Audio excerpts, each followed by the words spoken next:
Bismillah walhamdulillah wassalawat wassalam ala Rasulullah wa alihi wa sahbihi wa min wala. Assalamu alaikum wa rahmatullahi wa barakatuh. Dear brothers and sisters, and all of you who have joined this lecture today, it's truly an honor to have you all with us. My name is Sayyid Jamaluddin Ehraimili, one of the co-founders of ISIP, the International Students of Islamic Psychology. And it's truly an honor to be with all of you. This is the first international lecture series of this semester that we will have. And we're very honored to have Dr. Bagus Riyono with us from Indonesia. And we will have lectures twice a month within different topics within the field of Islamic psychology and Muslim mental health with different scholars and practitioners from all parts of the Ummah in the world. So feel free to write about yourself, introduce yourself in the Zoom chat. The Zoom chat will be open for everybody. If you want to ask any question, you can use the Zoom chat. We will start by briefly presenting ISIP and a little bit about our mission statement and vision statement. So I live in Sweden, for instance. I'm a licensed counselor, student of clinical psychology program at Lund University, also student of the Cambridge Muslim College Islamic Psychology Diploma Program. Together with my colleagues, which I will introduce shortly, we welcome you to this meeting, inshallah. So welcome to ISIP. So just a brief presentations. So the lecture today is a basic framework of Tazkiya therapy with Dr. Bagus Riyono from Indonesia. Bismillah ar-Rahman ar-Rahim. Today's agenda will be to, we'll recite Surah Al-Fatiha together, I hope you all felt welcome now, mashallah. Honored to have you with us. If you have a chai at home, drink a chai, listen to the lecture. We always recommend that, hope you will benefit from it. We'll do the introduction of ISIP. We have a certificate of appreciation that we want to give to Dr. Bagus. Then we will have Dr. Bagus Riyono's lecture. It will be about an hour. And after that, we will end with some Q&As. We will not, unfortunately, use the microphone or, on YouTube for the Q&As. That will take a lot of time. So we'll use the Zoom chat. So during the session, if you have any questions, you can always write them in the Zoom chat. And my colleagues will then collect them, and then we will ask them in the end to Dr. Bagus during the Q&A session. We will also send a feedback form in the Zoom chat. We would love to have your feedback regarding, what you thought about the lecture today. So your feedback and insights will be of very big benefit, and we will close up with a dua, inshallah. The moderators and facilitators today, I will be the moderator, moderating through the process, Sayyid Jamaluddin from Sweden. We have Sister Fatima Ahmed, one of the co-founders of ISIP from Canada, mashallah, doing an amazing job for the ISIP movement. And we have Sister Zainab Riaz from UK, will also help with the facilitation. Sister Zainab is also a task force facilitator for ISIP's disability outreach. We have Sister Shireen Ismail as one of the facilitators from South Africa, doing an amazing job in the movement as well, educational psychologist, and she's also the task force facilitator for ISIP's regional chapter in the Southern African region. And last but definitely not least, we have Sister Eileen Jia from the Netherlands, working as a counselor, doing an amazing job. She's also the task force facilitator of ISIP supervision and ISIP Chai and discussion forum. So an honor to have you all, excellent sisters. Without your participation and contribution, we will not have ISIP and all of our members, of course. So thank you so much. And they will assist you if you have any questions in the Zoom chat, inshallah. So a little bit about ISIP, so all of you who don't know about us can get some more information regarding our movement and organization. We're an inclusive space designed to connect people with diverse backgrounds interested in Islamic psychology. We always emphasize the inclusivity. We're not a movement for chosen fews. We don't want to be a movement for only those who live in a certain region in the world. We want to unite the Ummah. So whether you're from Indonesia or from Brazil or from US or from South Africa or from Egypt or from Sweden or from which country are you, more than welcome. Diversity for us is very important. We're a very diverse movement when it comes to age. Our youngest members are like 18, 19. They're students. Our oldest members in our advisory board are plus 70 and still very, active. So we have a lot of different educational backgrounds. Some of us are professionals. Some of us are laypersons. Some of us are just interested in the field. Some of us are mental health providers or scholars. So if you're interested, you're more than welcome. We aim to disseminate knowledge, share resources, and discuss best practices excuse me, in a free and accessible manner. So we do a lot of resource sharing. We have Islamic Psychology WhatsApp groups where we do a lot of resource sharing. We're about to establish a digital library with a lot of resources within the field of Islamic psychology. And my colleagues will soon share the link to our Islamic Psychology WhatsApp groups that ISIP is facilitating. If you want to be part of the resource sharing, you're more than welcome to join there. You can find a lot of events, articles, books that are of interest for everybody who's interested in the field. We also want to be a platform to enable further development of people's professional and personal interests, studies, and understanding of Islamic psychology within their communities and countries of origin. A little bit about Zoom etiquettes, dear excellent colleagues.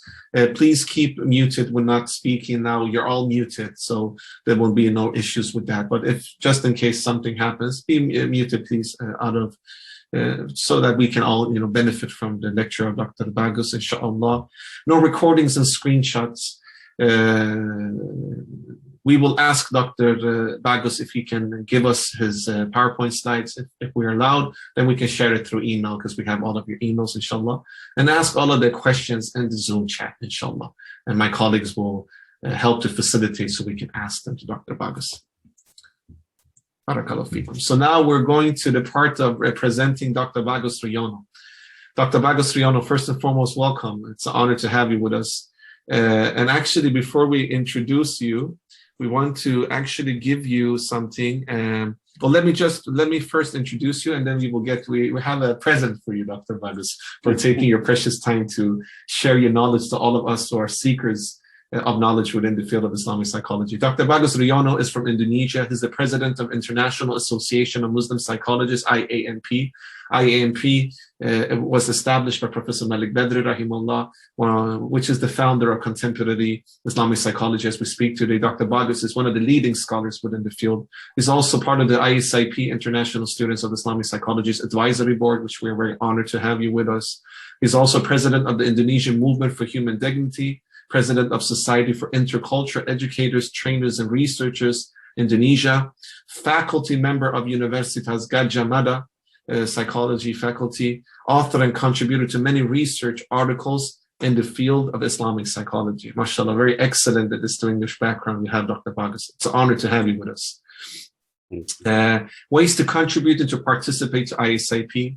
You can subscribe to the ISIP's YouTube channel if you want to listen to all of the lectures we are organizing. We have lectures in different languages. ISIP has local chapters in different parts of the world. We have ISIP's local chapter in Indonesia, Malaysia, Singapore, India, Pakistan, Southern Africa, Arab world, Turkey, South America, East Europe, you name it. So there is a lot of lectures, both in English, Arabic, in Bahasa Indonesian. So feel free to join. Feel free to join our WhatsApp groups for resource sharing. And inshallah, we will send you an email with the slides shared and the recording as well. So the recording will be uploaded to our YouTube channel. If you want to become a member of ISIP, you can do it via our website. We will soon launch our website. And you can always also email us. You have our email. If you receive the link to the Zoom today, you will have our email. You're more than welcome to join if you're interested. And we will be delighted to have you as part of our movement and as colleagues of ours. So yeah, you will as a member also get access to our digital library, which is something we're very excited to release soon. We're with thousands of resources, articles, YouTube clips within the field of Islamic psychology. You'll also get access to our newsletter and much more, inshallah. I think it's also good for us to get your feedback. So you will receive a feedback form at the end of the lecture in the Zoom chat. Please register or register your thoughts so that we can listen and gain insights from your reflections and feedback. That is very important for us as we are movement driven. So we're driven by all of you great participants. Barakallahu feekum, excellent brothers and sisters. So just to give all of our participants a gift as well. So we want to thank you for joining us today. Jazakallah khairan.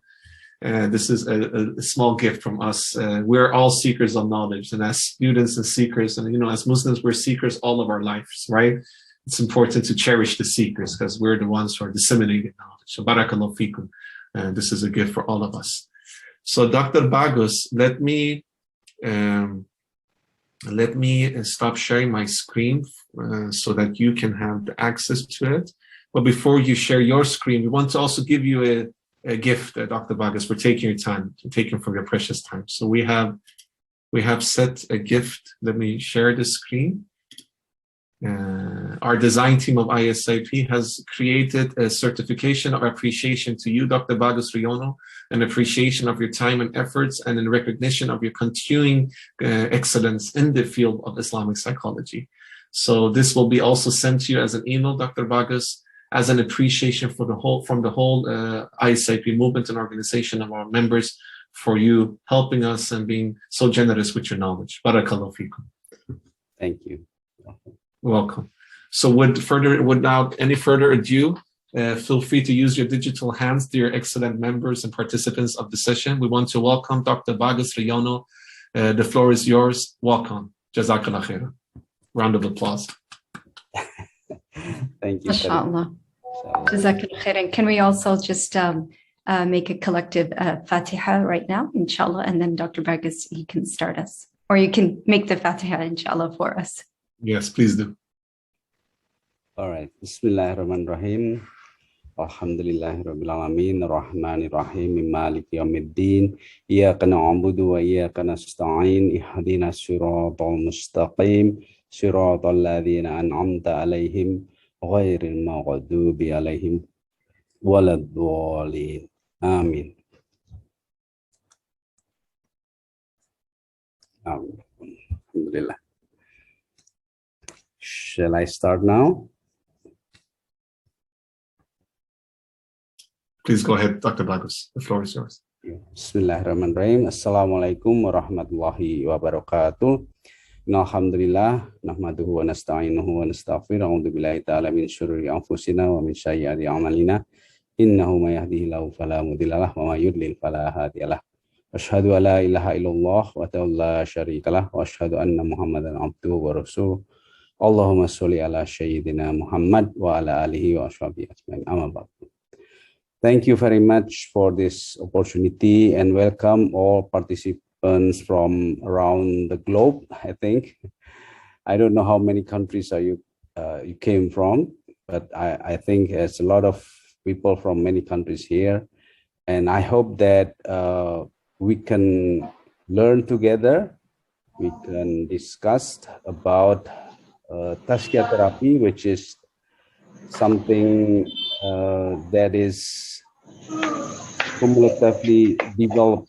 It's not a finished work because I haven't finished the book, but this is an idea that I developed from what I've been doing in studying Islamic psychology and also in developing theories that can help us to understand human being, not just human behavior, but human being as a whole. Let me share my screen right now.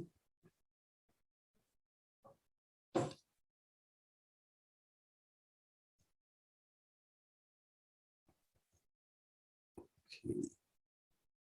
So this is my slide. All right, so what we are going to discuss in this limited time is the basic framework of Tazkiya therapy. So Tazkiya therapy is an ongoing project, you can say that, or ongoing method of how we understand human being and also how we can help those who have what we call right now as mental problem, but also actually if we say a mental problem, it's sometimes it's only limited to the cognition or the brain or things like that. So maybe we should have different definition about this problem, psychological problem or whatever the name is. It's as long as it is a problem about the self, about their life. So we hope that we can help to get deeper understanding about ourselves. So I will start with the disclaimer here. I make a disclaimer so we can manage our expectation. So this session will discuss the perspective and framework. So it's we call it in Arabic the tasawur. Tasawur means how we picture, how we understand, how we conceptualize, how we understand the concept and the framework. So this is not a training about therapy. So we don't promise that you will have a skill in therapy. So this is very important. And we have to understand that before we do the practice in skills, we need to know the whole thing, to know the framework, the big picture about what we are going to do. So this is about this big picture. Okay. All right. Now we will start with the term Tazkiya, and we will learn from the Quran. And Alhamdulillah, I have this software that explain the Quran word by word. So this is the word Tazkiya, is the core, the root word of Tazkiya is zakawa. So this is the meaning of it. I try to summarize here. In essence, it's Tazkiya is to purify, to grow, to purify, to flourish, to make it better and to make it healthier. So something that is that will bring us up to a better quality. This is Tazkiya. So it's quite broad meaning of development. So this is very important to keep in mind. And sorry, I think much. The purpose of Tazkiya therapy, in accordance with the meaning, is to purify our soul, the soul, and to grow the overall human being or human personality into a better state that concerns the emotion, cognition, and behavior. So we don't separate emotion, cognition, and behavior from the soul, from the nafs. It's blended. So everything is a system that interrelate to each other, that interdependent to each other. But the core is the nafs. So it's like the hadith that the qalb is the core of human being, and according to Imam Al-Ghazali, the qalb is where the nafs stay. So it's the place where the nafs is the qalb. So we don't differentiate between qalb and nafs and akal and things like that. So this is a different perspective. So we have to understand, because a lot of literature in Islamic psychology, they differentiate qalb, nafs, akal, and ruh, and some other component like they differentiate nafs, mutmainnah, lawama, and things like that. But in our perspective here, and my understanding about this human faculties, actually there's some integration in it. So that's why this is different perspective from the other literature. So the purpose of Tazkiya is to become a better person and to make us closer to Allah. See, this is very important, because when we purify our soul, when we grow, when we collect more knowledge of ilm, then we will know better about us, know better about our lives, know better about the hereafter, and then we will know better about Allah, closer to Allah. So that's the purpose. So this is not just a psychological thing, but it's also an Islamic thing, the Islamic teaching or discipline.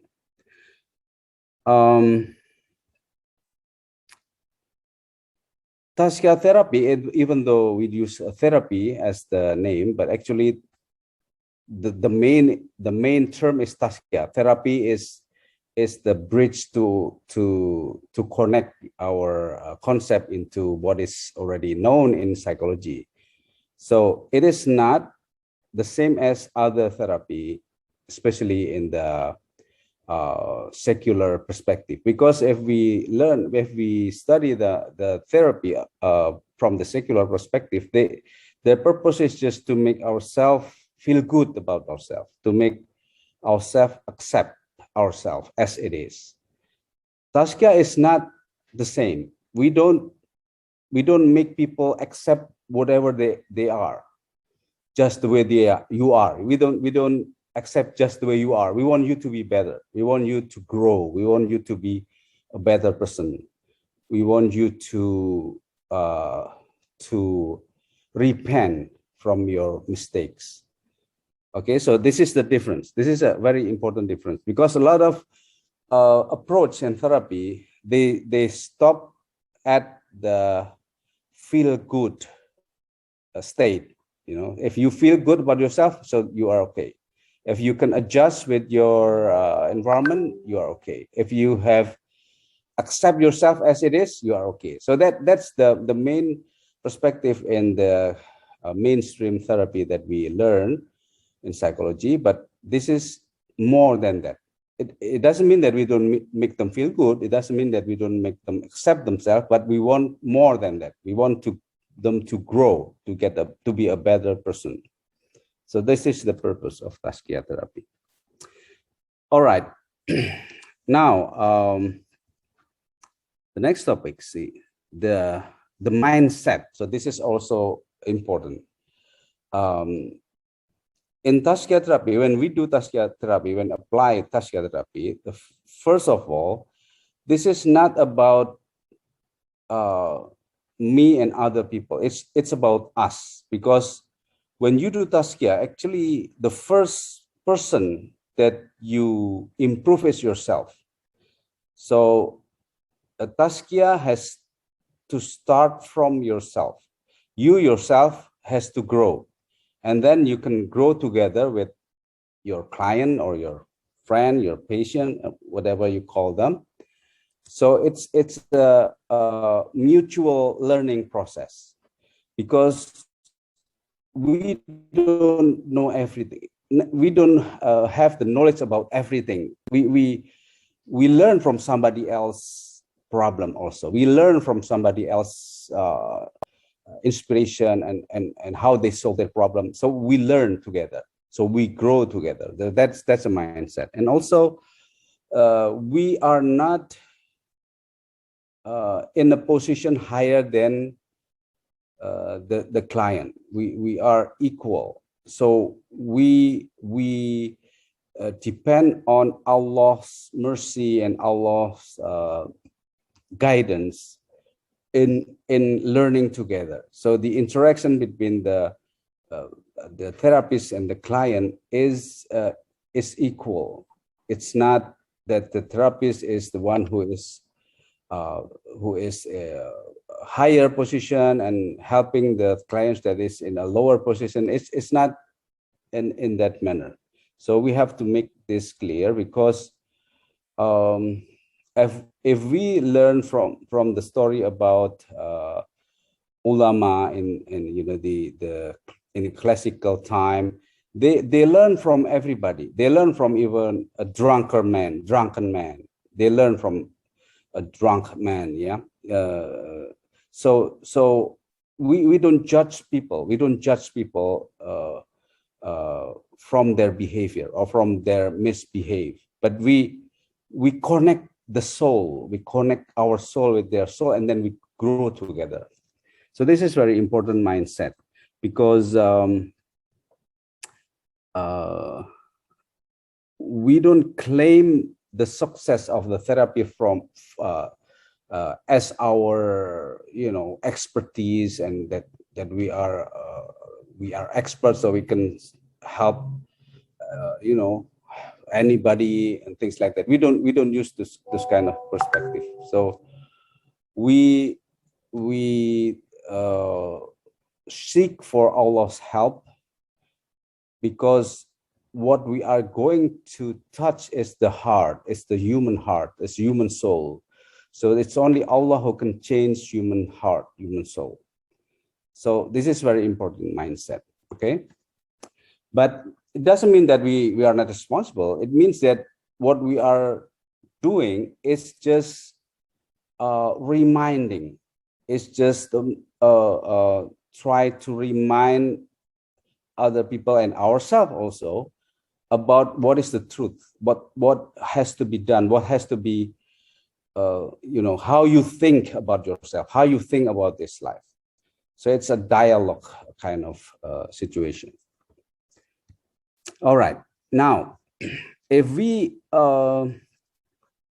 define Tazkiya therapy as the intervention of Islamic psychology, so Islamic psychology is a science. First of all, it is a science. Science means an ilm based on ayah, based on science, based on alama, based on the sign from Allah.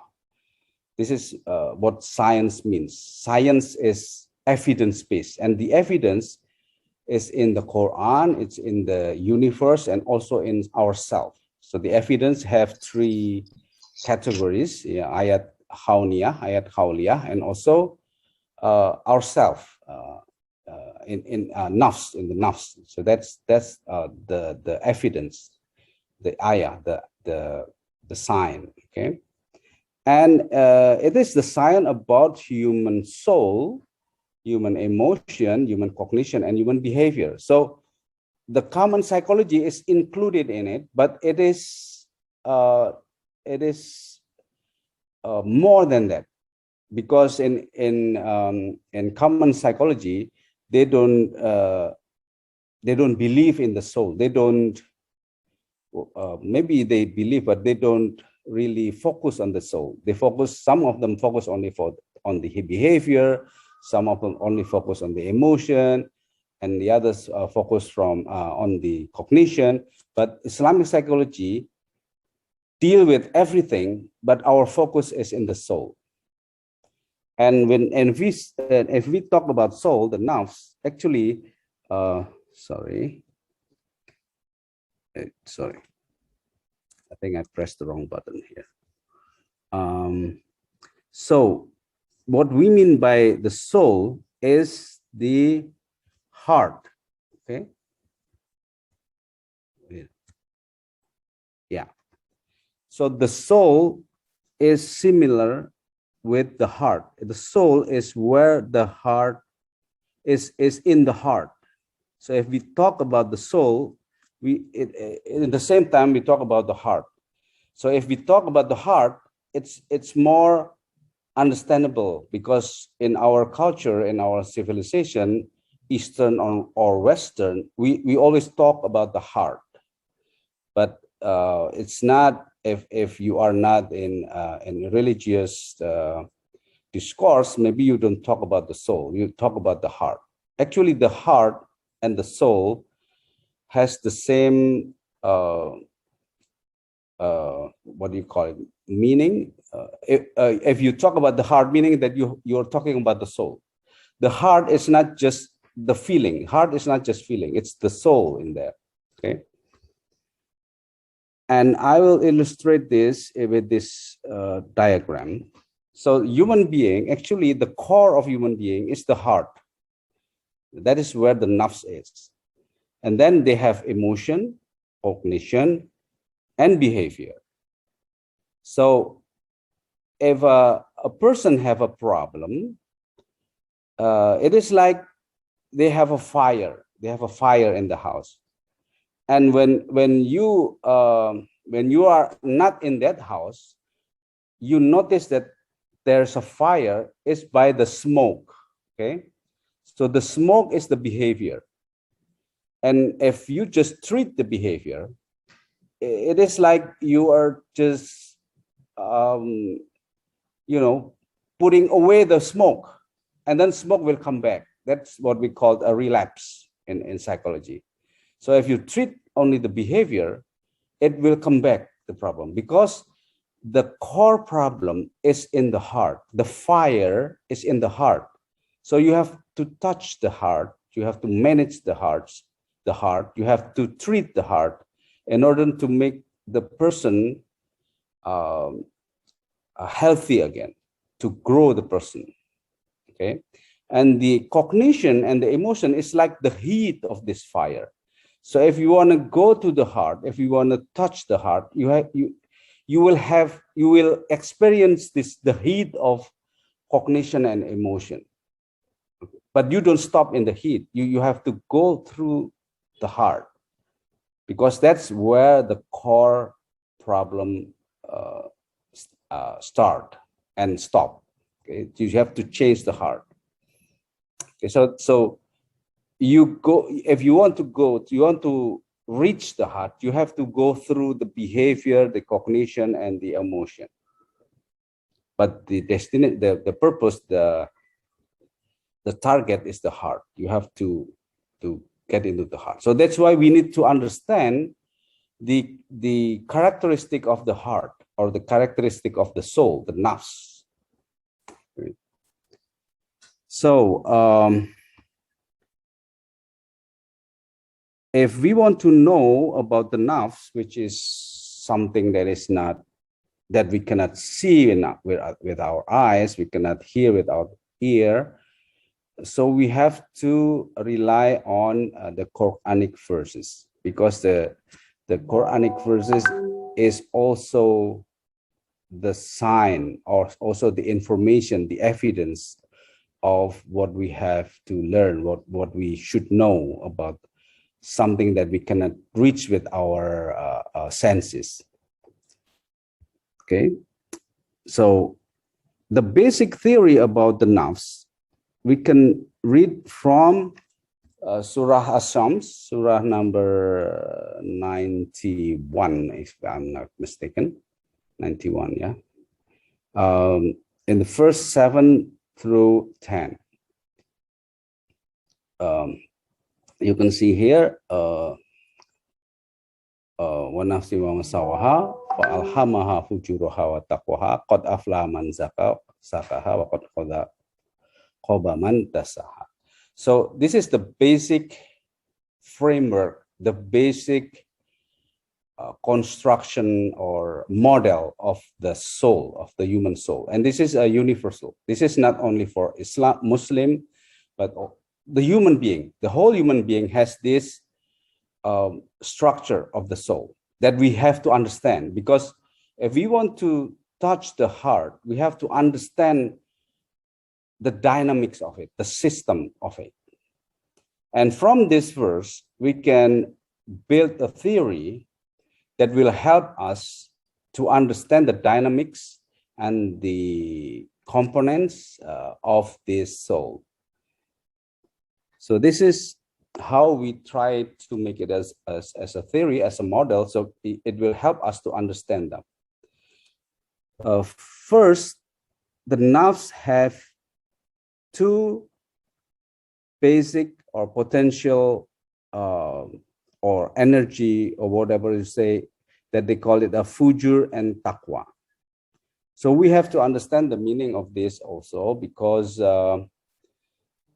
if we just translate it good and bad, it will not help us very much, because it seems that good and bad is something that we cannot do anything about it. Okay, but if we look deeper to the meaning, fujur mean it's the same root with fajr.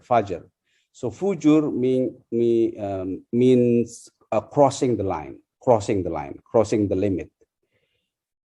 And taqwa is, on the other hand, means try to keep as far as possible from the limit, from the line, from the border.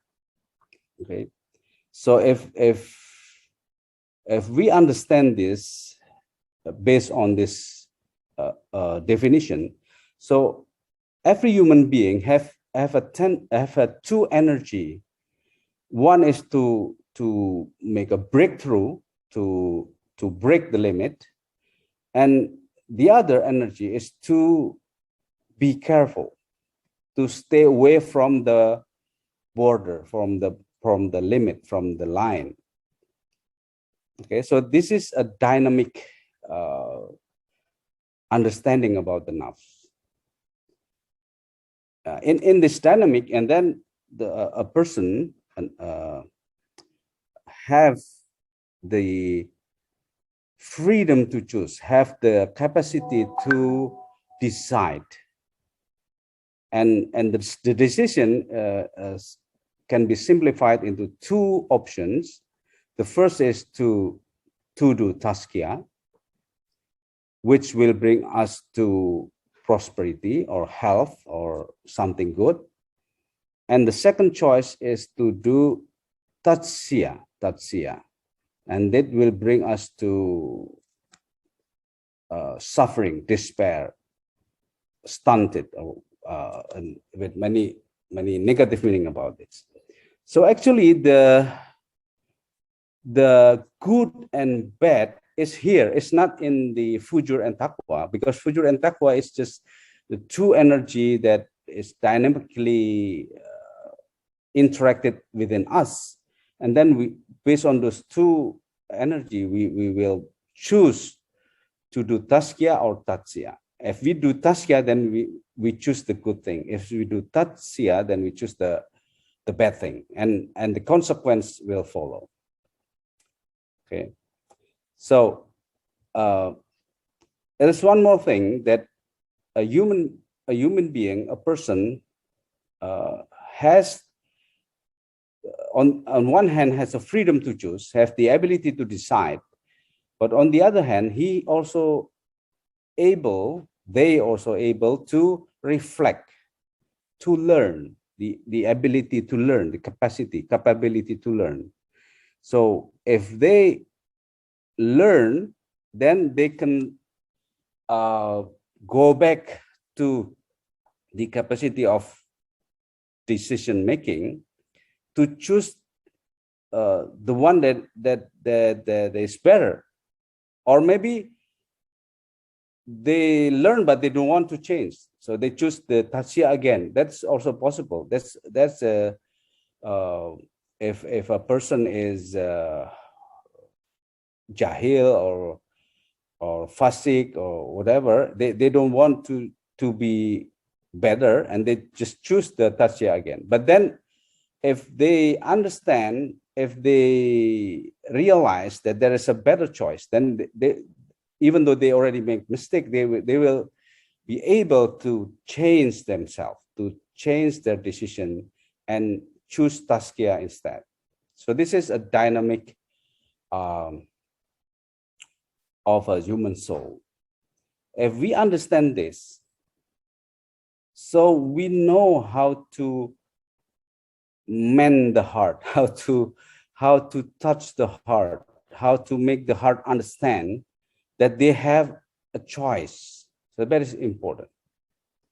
So if we put it into words, then we can say that this model actually have 7 proposition. The first about human potential, the second about human capacity, and then the human choices, and then there's a good choice, a right choice, and a bad choice, and the consequences, and then the cycle of repentance. Repent means learn. You learn from your mistake, and then you undo. You decide different thing. You undo your mistake to repent. So based on this, if we put it into the model, then fujur and taqwa is the potential, and then human freedom is the capacity, and then there's choices, and there's a good choice, a bad choice, and the consequences of each of them. And then you have the learning capability that can make you repent. or undo your mistake, or grow. If you want to, you can grow yourself from your mistake. You can grow yourself so you can become a better person by choosing Tazkiya, not Tazkiya. So this is the basic concept. The meaning of this concept, the meaning of this theory is one of it is that every individual has the capacity to decide about themselves, about how they can live their life.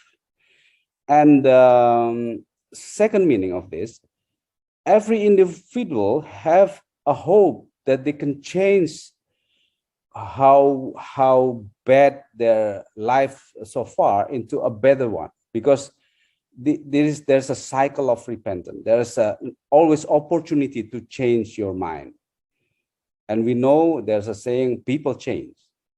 So that's why later on, if we develop a personality theory based on the Islamic psychology, personality is not something that is fixed.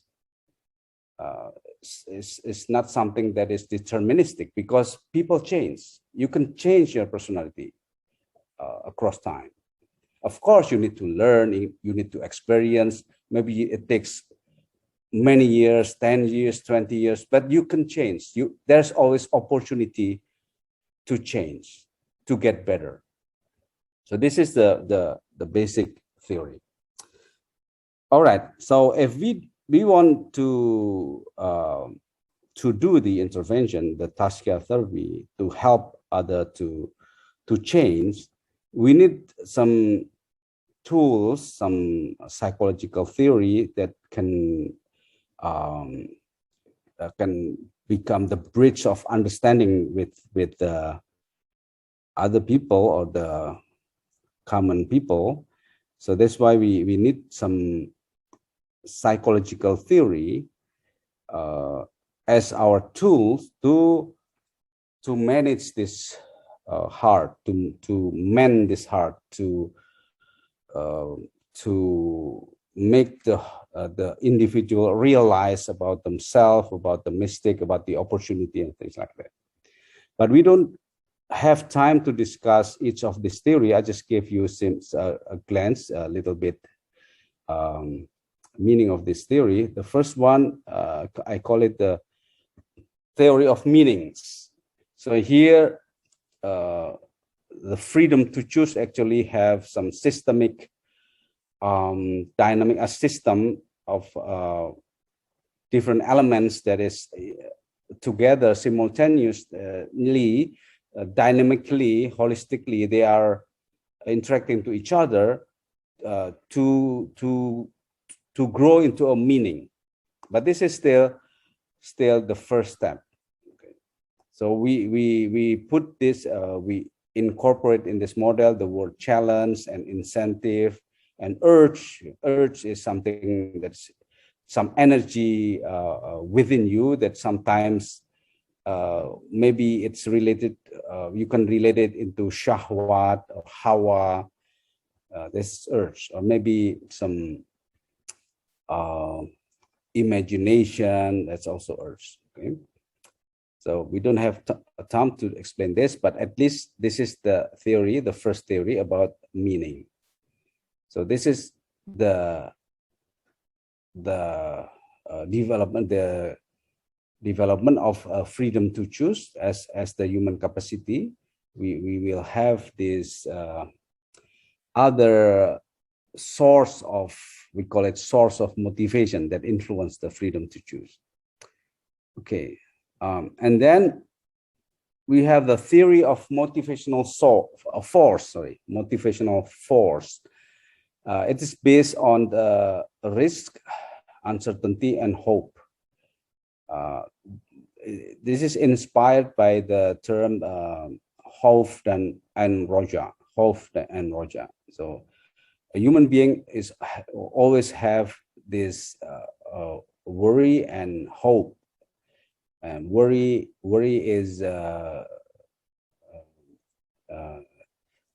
broken down into risk and uncertainty. Okay, So risk, uncertainty, and hope, actually the three elements of motivational force. And we can put it into mathematical equation as shown in this slide. So the equation, the meaning of the result of equation is projected into this curve. That means there are three conditions, three psychological states that make us demotivated, and that there are two psychological states that can motivate us. So this is also another theory related to how we can change, how we can motivate a person to improve themselves, to get better, to feel better, to increase their hope, not to worry too much. But understanding or awareness about the risk is also important.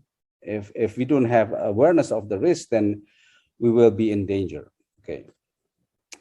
And then the third theory we call the anchor personality theory. So this is what I just mentioned before. So in this personality theory, personality is not something fixed. It's a developing state of human being. And we have four anchors, we call it anchors. The one on the top is virtues. Virtues is something that is always good, some things that make us grow. But then there's also self and others and materials. So anchor means what you cling to, what is your what do you rely on? Okay, so if you rely on yourself, maybe you will become independent, but then that's not enough, because yourself is not quite reliable, because sometimes you have bad mood and things like that. You can rely to other people, but other people also can betray you. So these options is always there, and this is a very dynamics also. But then if you want to get closer to Allah, if you want to develop yourself so you can get closer to Allah, so you have to put virtues as your priority, your main anchor. Of course, you have to rely to yourself, also to others, also to some materials for facilities, but the priority is the virtues, meaning that you have to learn, you have to get wiser, you have to collect more understanding on the ayat, read more the Quranic ayat, so you can understand more about the message of the Quran, because the Quran is the word of Allah, the firman Allah of Allah, firman Allah. So the way to connect to Allah, the one way to connect to Allah is to read Quran. The other way is to observe the nature, the universe.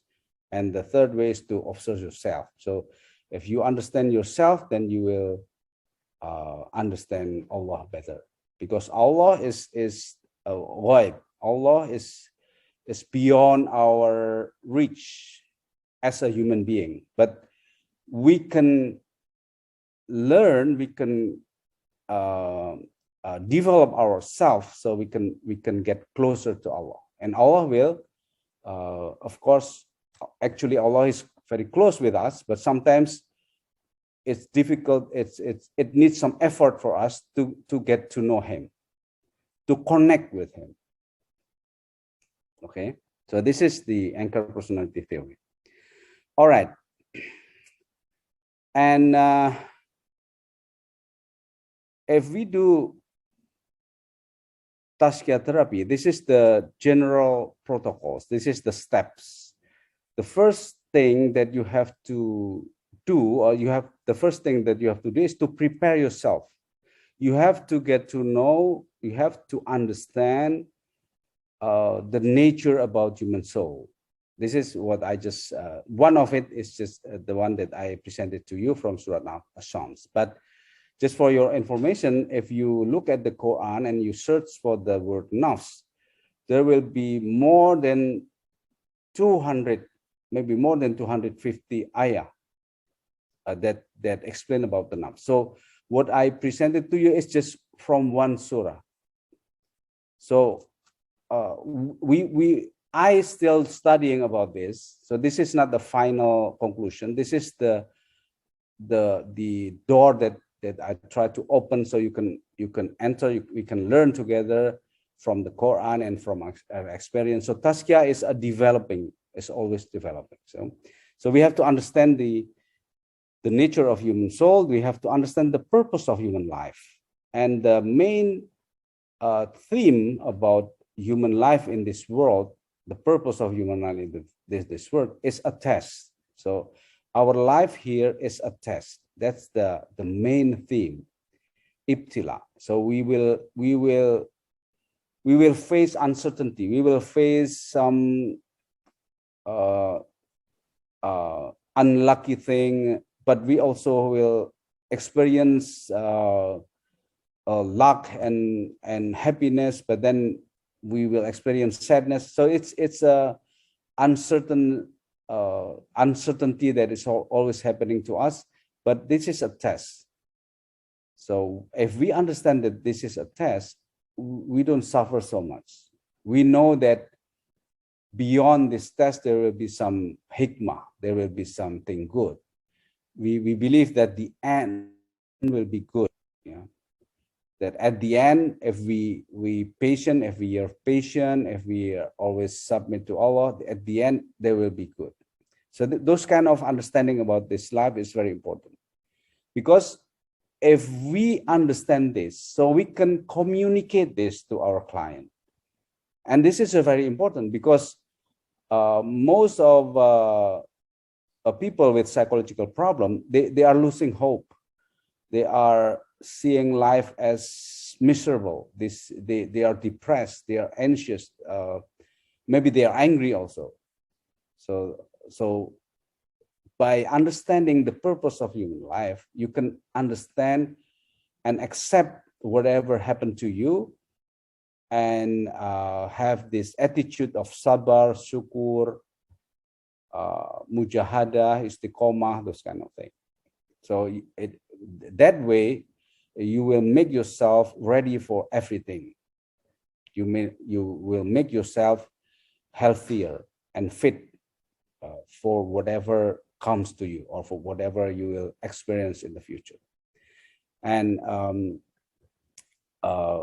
once we understand that, so we can start to communicate with the client with empathy, empathic communication, and then we strengthen their awareness about their freedom to choose, that they are responsible for whatever happened to them.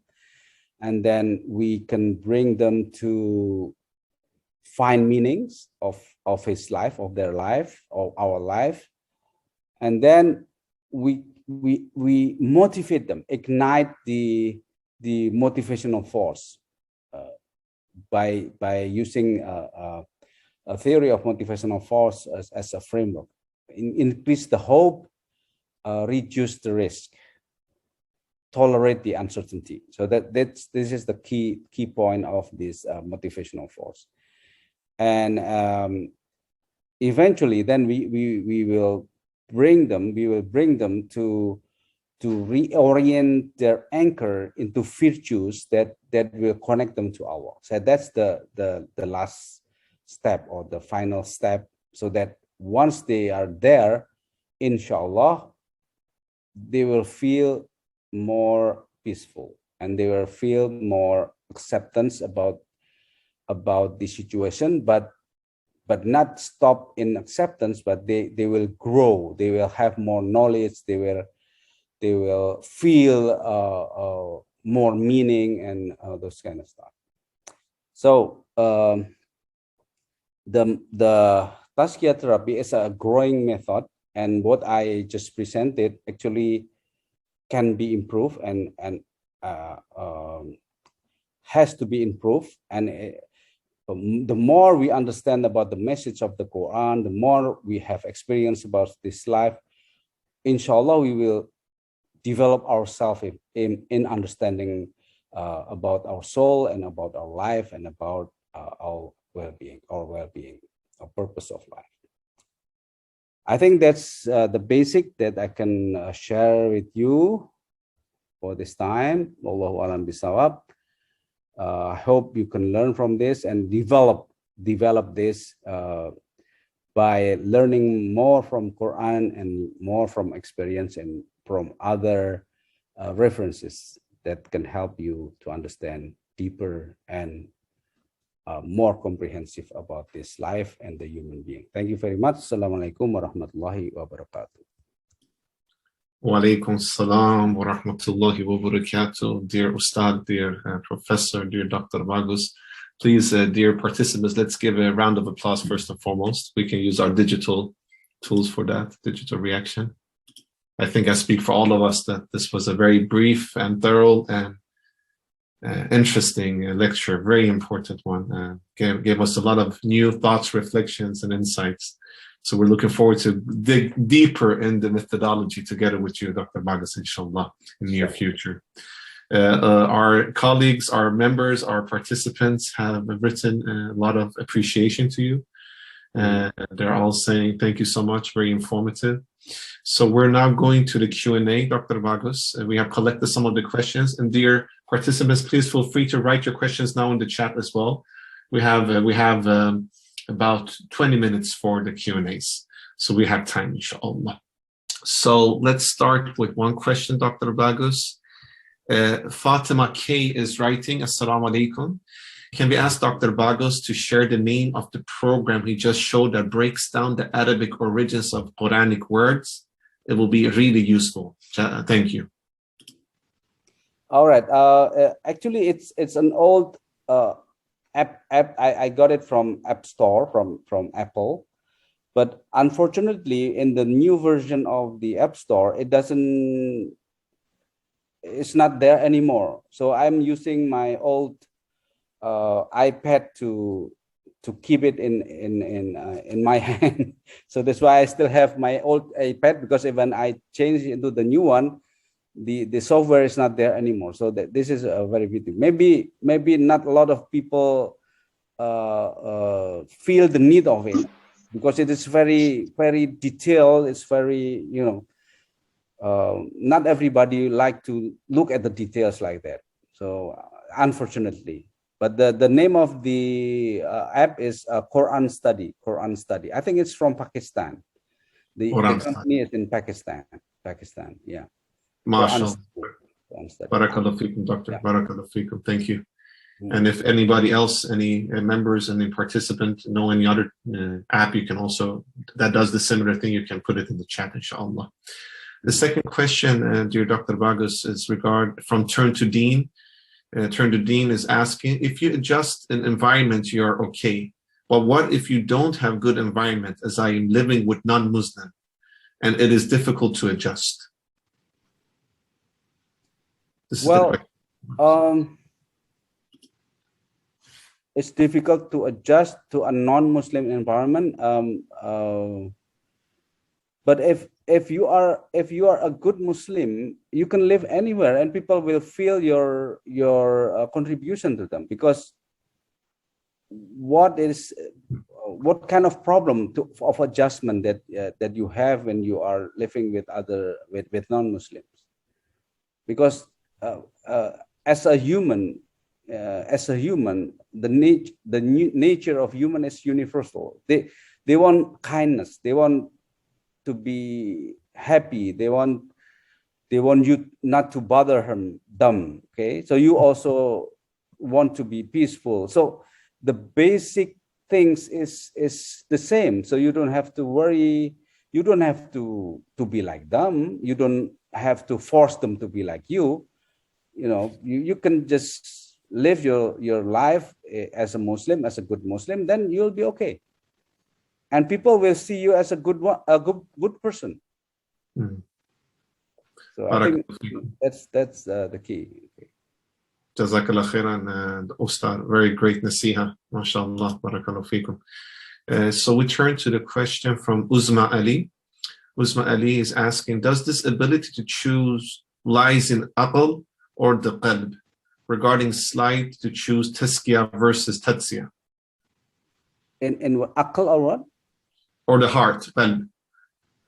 This is, I think we have to move from this kind of understanding, because the word aql, if we learn from the Quran, in Quran, aql is not a noun. Aql is a verb. Aql is ta'aqul. So aql is what the heart do. It's not something different from the heart. It's not something different from the nafs. So if we separate, that's why in the beginning I said we don't separate aql, heart, nafs, and ruh. We don't separate them, because ta'aqul is what the heart do, what the nafs do. It's our ability to logically decide something. So that's our capacity. That's part of our freedom to choose. Okay, not the source of freedom to choose, but the tool that can make us choose. Okay. Barakallahu feekum, Shaykhna.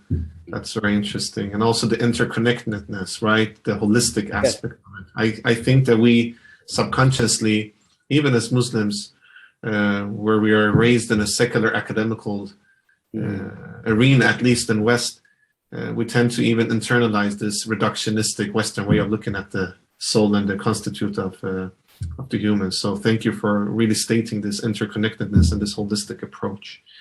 Dr. Bagus, Fatima K is also asking, can we ask for an elaboration of how the formula for this numerical elaboration of risk, uncertainty, and hope was developed, and the 5 states that influence motivation? So if we put it into mathematical, actually it's an algebra equation. So algebra is it's not about number. It's some kind of philosophy about the interconnecting variables. So the hope and the risk is an opposite. If your hope is higher, your risk is lower. If your risk is higher, your hope is lower. So uncertainty is something in between of those. So that's why the graph, the curve is going up and down, depends on the result, the product of this equation. So the one that is in the low position is the first one is when you have too high on risk, too low on hope. And in psychology, we call it the learned helplessness situation. And this is what brings you to depression, okay?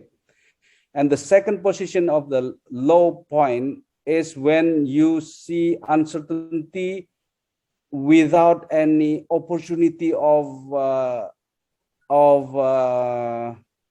your own contribution. If you are a fatalist, you're a fatalist. So everything is 50-50. You don't have any stand. What do you think about the opportunity? 50-50. What do you think about the possibility that you will pass this exam? Is 50-50. So if you always say 50-50, then you will not put effort on how to change the situation. So that's where the uncertainty is maximum. 50-50 is the maximum uncertainty. So if you hear, for example, a football commentator say it, what is the chance? 50-50. It means that he doesn't know anything. So if you say 50-50, of course it's right, because the possibility is also you win or lose. It's 50-50. But when you are an expert, you have to analyze what is the possibility of the one team to win. So if you say 50-50, you don't need expertise, you know. So that's the second point. And the third point is when your hope became expectation. If when your hope became ignorant of the risk, when you have this high self-esteem, as if you can do anything, as if you can have everything you want. So we call it a psychological state of comfort zone. Comfort zone means you don't feel the risk. You are not aware of the risk. But then when you face with the failure or the risk, then you will be depressed because you don't expect that. You expect everything will be good, but you don't give a space of the risk of the possibility of bad thing happen. So that's the comfort zone psychological state. Okay, in between is when it's a little bit balanced. MashaAllah. Okay. Great explanation, Dr. Bagus. We just want to listen more. This is so insightful. I actually thought about a question regarding, perhaps this could be of interest to all the participants and seekers of knowledge, that what is the difference? Because sometimes we use Tazkiya as a methodology for purification. Then you have Jihad al-Nafs and you have Riyadat al-Nafs. Could you very briefly just explain the differences? Imam Ghazali rahimullah, he explains this in the Ihya Ulumuddin and in the chapter Riyadat al-Nafs. But generally, if you could just briefly, because sometimes we're like, okay, is it Jihad al-Nafs? Is it Tazkiyat al-Nafs? Is it Riyadat al-Nafs? What is the common denominators and what is the differences of these three terminologies? When I learned from my teacher, Dr. Ali Abdul Mun'im, that the core term is Tazkiya. Jihad means that we put our effort totally on it. Effort to what? To do Tazkiya. So Tazkiya is the thing that we are doing. Jihad is how we do it. So if Jihadun Nafs means we have to be serious in putting effort in doing the Tazkiya of our nafs. And I think Riyadha is also similar to that. So the thing is Tazkiya, what we are doing actually Tazkiya, but Jihad is how we do it. Riyadha is also, I think, something like that. So that's the brief explanation. But I need more reference actually about Riyadha. Yeah, exactly. Yeah. That was great explanation. Yeah, Riyadat is more disciplining the soul, perhaps. Disciplining, but yeah, what you said was wonderful. Like because sometimes it's interesting where sometimes like Imam Ghazali rahimullah, he uses sometimes riyadat, sometimes jihad, and it's easy to mix these up. But there is some differences in their existence as practices. Barakallahu feekum, Ustad. Let's take some more questions. So we have Amir asking, some scholars highlighted many of the heart diseases stem from love of dunya and disliking death. Is this something that you agree with and utilize in developing your toolkits? Yes, of course. If you transform it into the anchor personality theory, actually when you say to love dunya, it means your anchor either self, others, or material. So if you love the dunya is about yourself, about others, and above material. That's dunya. But virtue is something that is beyond dunya. Virtue is something beyond dunya because it's about something that is eternal, something that is universal, something that is that will bring us into the hereafter. That's virtue. So it's in there in a different word. Okay. So if your anchor is still yourself, others, or materials, meaning that you are oriented to dunya, you love dunya, then you are in trouble. And then if you fear of death, when you know that death is something that is certain for everyone, for every person, for every human being, then you are not logical. Even Einstein said that if you're afraid of death, I think you are not logical because everybody dies. Okay, so that's why it's a mental state, a psychological state that is problematic if you're afraid of death. So if you anchor yourself into virtues and you can see that Allah is there waiting for us, or maybe is here wanting us to go there, so then you are not afraid of death. Okay. Barakallah fikum, Ustad. Great explanation, mashallah. So please, dear brothers and sisters and excellent participants, write more. If you have more questions, write them in the chat. We'll try to take some more.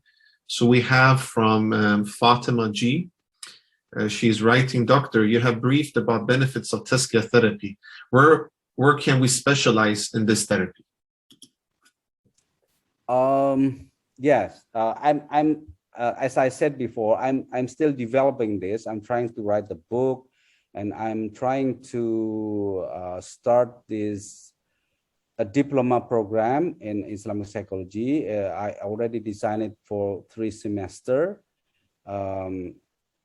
So it's still in the making. So I will share if the information already fixed. Then you can if you want to register or you can join. I plan to start it next year about this diploma program on Islamic psychology. So it is not. I mean, it's not ready yet. It's not ready yet. So be patient. If you really want to learn more, just be patient. It will be there, inshallah. But actually, if you learn the Quran yourself, and you learn it in the Maqasid approach. Yeah, Maqasid approach means to understand the meaning and the purpose of this ayah, the message, what is the message in it, then you yourself can learn about it actually.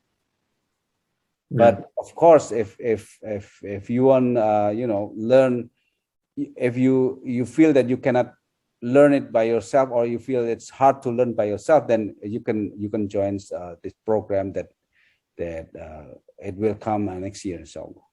Inshallah, we will inform all of our members, all of those who are part of our groups. When Dr. Bagus starts this program, we will definitely share the details and resources, inshallah. It will be an honor to collaborate with you in this also, Dr. Bagus, inshallah. I think I speak for all of us. We would like to get more know-how regarding the framework of Tazkiya therapy. So, dear brothers and sisters, we will share all the information when Dr. Bagus is ready to set the thing. We will share it, inshallah. So, barakallah fikum. Ajaz is asking, can you share what might be some of the possibilities of introducing Tazkiya therapy in career counseling with Muslim students? Career counseling. Well, that's interesting. Of course, when you talk about career, you talk about development. So this is very, very relevant with Tazkiya, because Tazkiya also means growing, develop. It's not just fixed there or fixed, or you call it stunted. So the translation of not doing Tazkiya is to do Tazkiya, that it will make you stunned. Stunned means does not grow, you just stay there. So career is something about growing. You develop yourself. So it's very relevant with Tazkiya. You just need to connect. How the concept of how to do this growing, the concept of growing in career. Actually, it's also connected with your heart. There's a theory about career. They call it the career anchor. Career anchor. If you learn about the theory of career anchor, then you can feel that there's some connection with the heart, with your passion, what you really value about career. That's the anchor. Actually, it's the meaning of anchor is similar to the anchor personality theory. So what is most important for you? That will bring you to the career development. Okay, so Dr. Bagus. Ajaz is one of the great career counselors. We're very close friends. So, mashallah, this is great nasiha, I think, for the counseling era. arena. Barakallahu feekum. Sister Mariati, one of our colleagues from Singapore, she's asking, what will be the quality that the therapist should have to engage client in Tazkiya therapy other than the usual quality of a therapist? Do the therapists need to do purification of heart themselves as well? This is a very important question, actually. The therapists, we need to work with ourselves as well before we work with our clients. What do you think, Dr. Bagus? That's true. That's true. I think that's a very good observation because, as I said in one of the slides, that we will grow together, but we have to start from ourselves.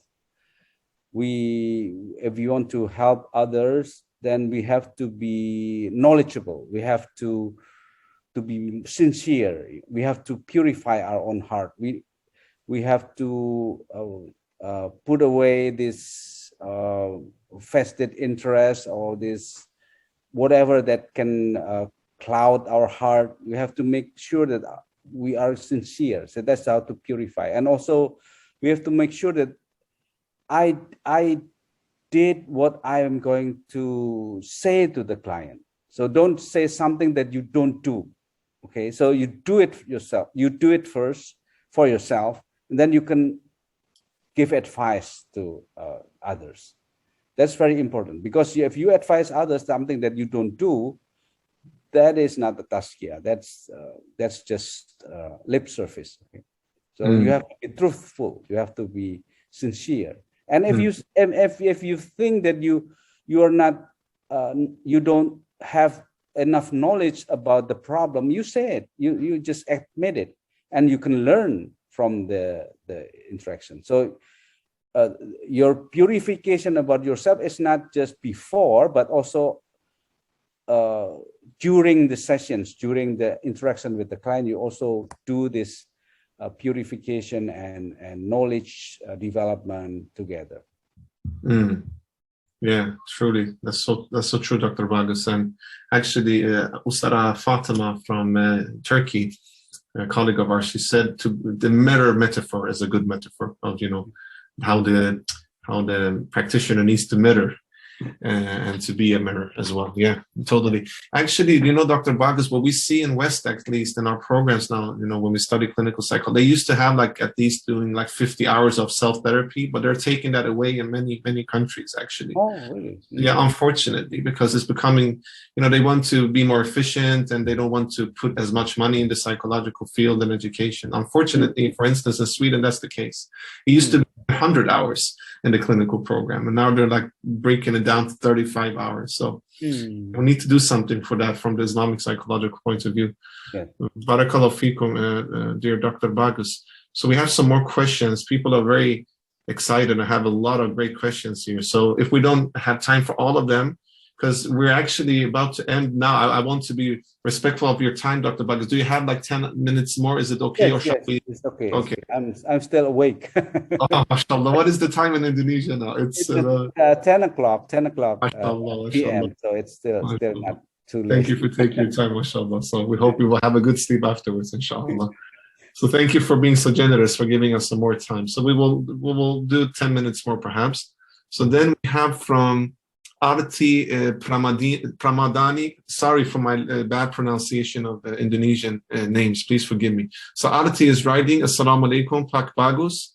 I'm very happy to be in this class today. I was your student back in UGM, and I found it very delighted and enlightening to follow your every class of Islamic psychology. And may Allah subhanahu wa ta'ala bless you.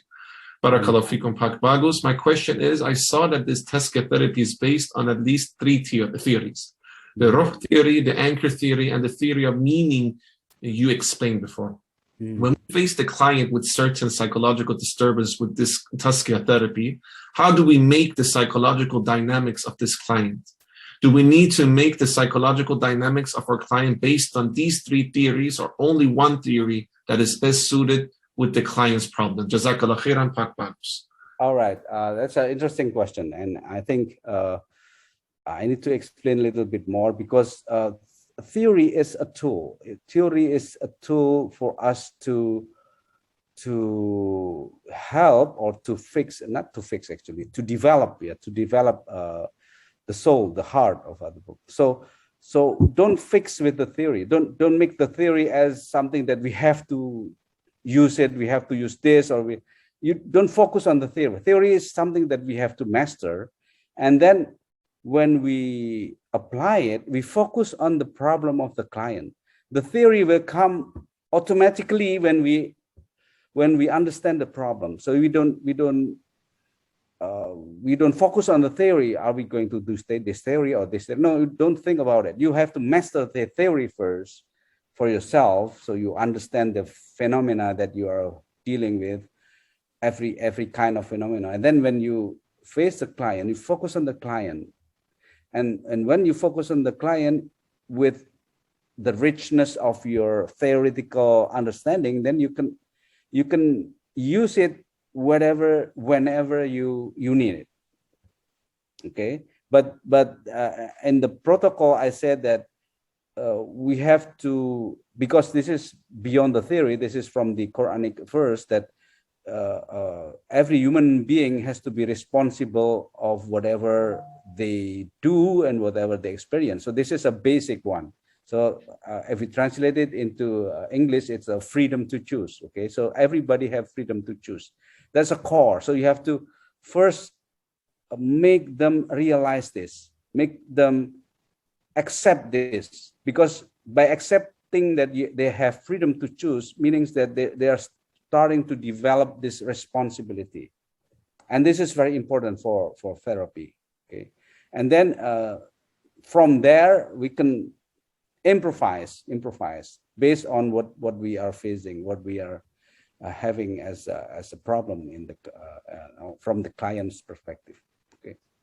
MashaAllah, Dr. Bagus. I really appreciate the whole aspect that we have toolkits, and then we can take some of the tools when we need it, to both have a structure and framework, which you're giving us with the Tazkiya therapy model, but at the same time, to be, not to freestyle, but to be so certain in your capabilities and the toolkit you have that you can be flexible and not maybe rigorous. That's a great nasiha, actually, because every client is unique, right, Dr. Bagus? We can never, we don't have any, because that's the problem with Western psychology. They always want to make like matrix of, like this assessment. This is the 10 ways that you need to do this, and then you learn this, but the reality is quite different, actually. So, yes, and that is the beauty of Islamic. There is, even when you study Islamic psychology, there is ambiguity sometimes. It's not always one way, to purify yourself or, reach Allah subhanahu wa ta'ala with your intentions. But still, there's a lot of common denominators. Alhamdulillah. Thank you so much for those nasiha. Maybe I can add to that if we learn from the hadith of Rasulullah sallallahu alaihi wasallam, he always have different answer to different people. Like, don't be angry. Okay, and then different thing, but everything is effective because you can start from everything and then you can touch your heart from there. Yeah, so definitely. So you can get in from many directions. Yeah, I totally agree. And Sister Ali in chat wrote, "One size doesn't fit all." Yeah, that's true. Yeah, that's true. There is also this notion in the naturalistic way that everything needs to be king size, and like everything needs to be, there is the industrialist. I think that industrialization actually has infected the psychology of West. So there is kind of like this one size fit model for everything. Right. That's the problem. Like you have, like in Freud's case, he did like. His case was 20 patients from Vienna's upper class bourgeoisie, and now he wants to say this is the whole human psyche. And of course, as Muslim, Freudian theory is very problematic, but still, it's kind of like this almost a colonial narrative of ruling. Like, we know, like, this is for the whole humanity. So we need to be humbled on that. Barakallahu fikum, Dr. Bagus. So let's go to some more questions. Sister Seira, our dear colleague from US, is writing, Assalamu alaikum wa rahmatullah. Dr. Bagus Riyono, Jazakallah khairan for the talk on Tazkiya. Can you shed some light on concepts to introduce for children age 5 and onwards through 10 years? Quranic and Sunnah knowledge is already encouraged and used as part of the good manners and akhlaq and character development. In Tazkiya context, though, I imagine you must have or might be planning on designing it, inshallah. So Tazkiya content for use for children, if you have any nasiya on that. Barakallahu feekum. Yeah, actually, there are more concepts about, I mean, if you learn from the Quran, there are also three basic ethical or ways to approach people. Those three are al-haq, marhamah, and sabr. So these three principle is the basic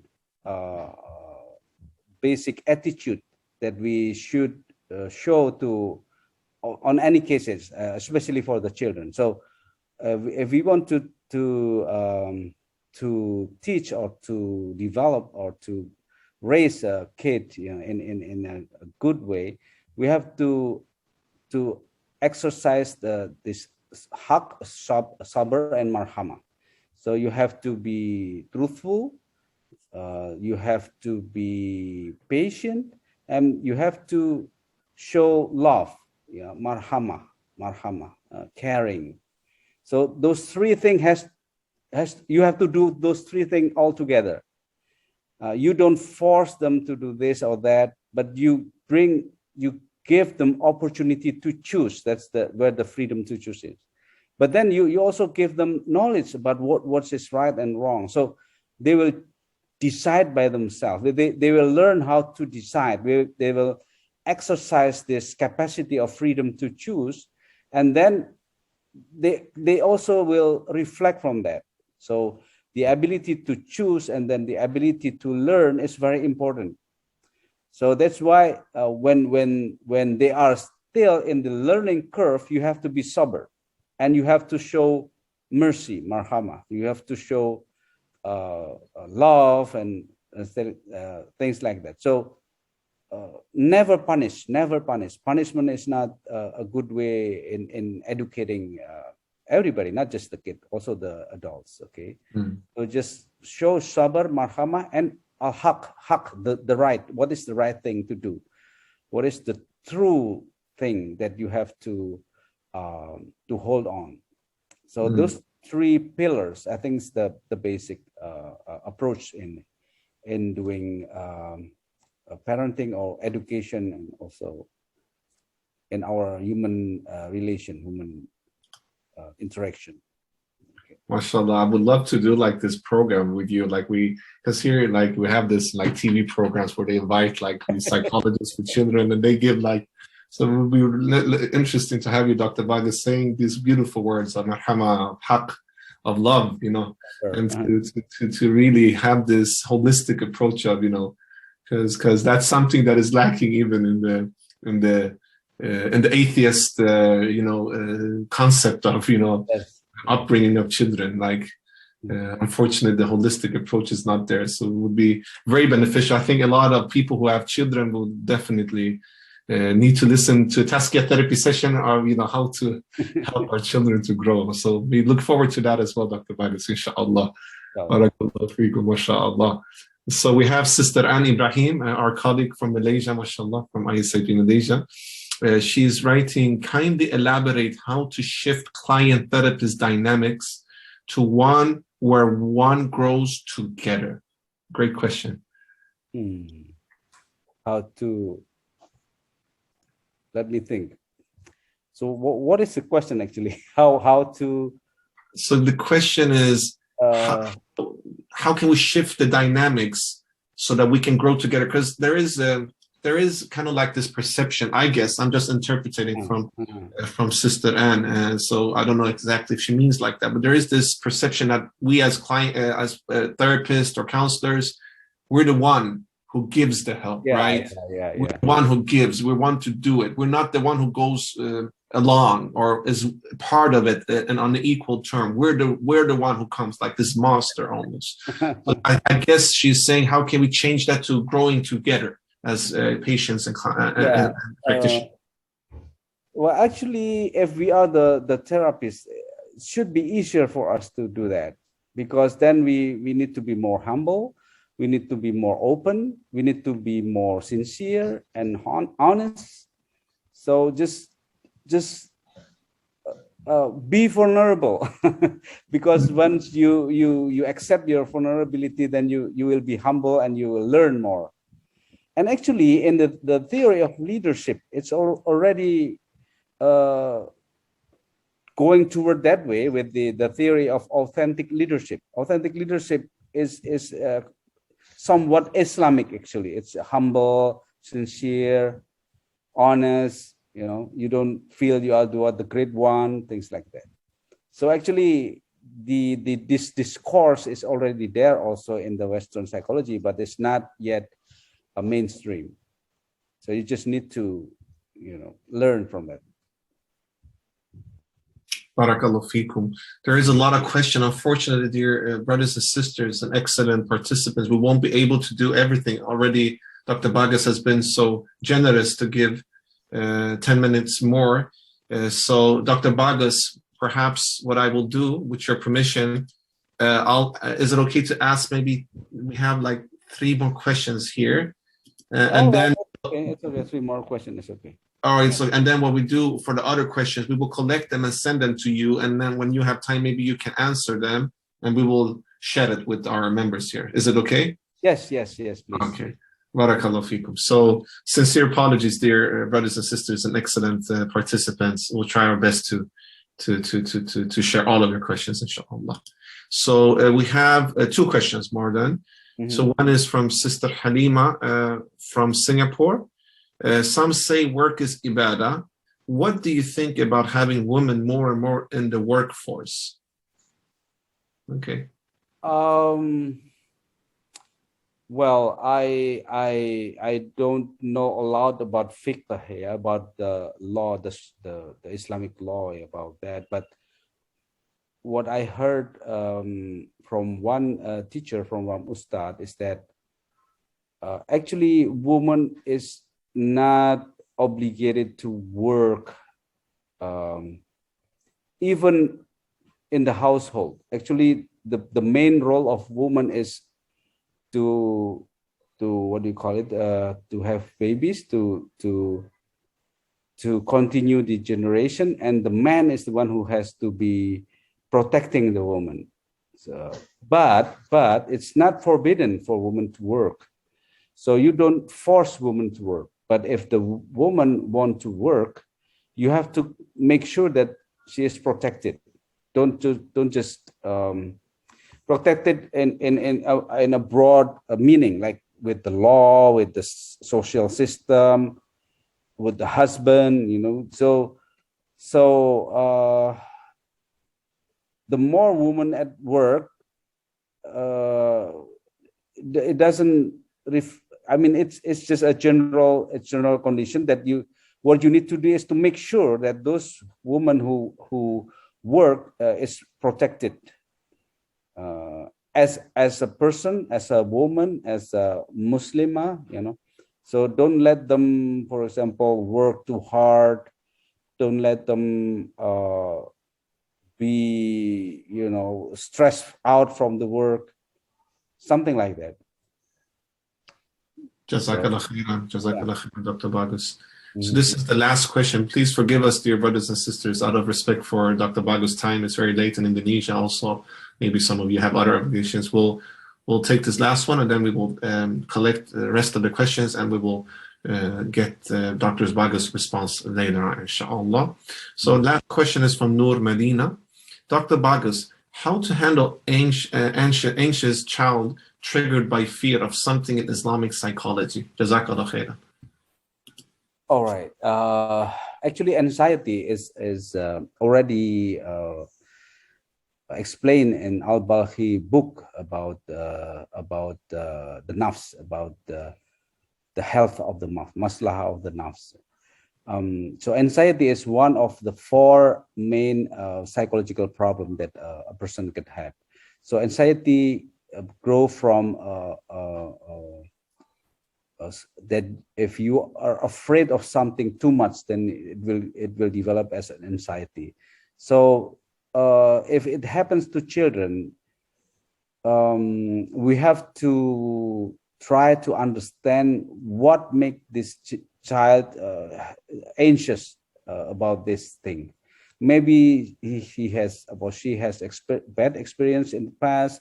Maybe she, the environment, the parents, maybe the siblings or the friends always threat this kid. So you have to know what is happening to this child, and then we can try to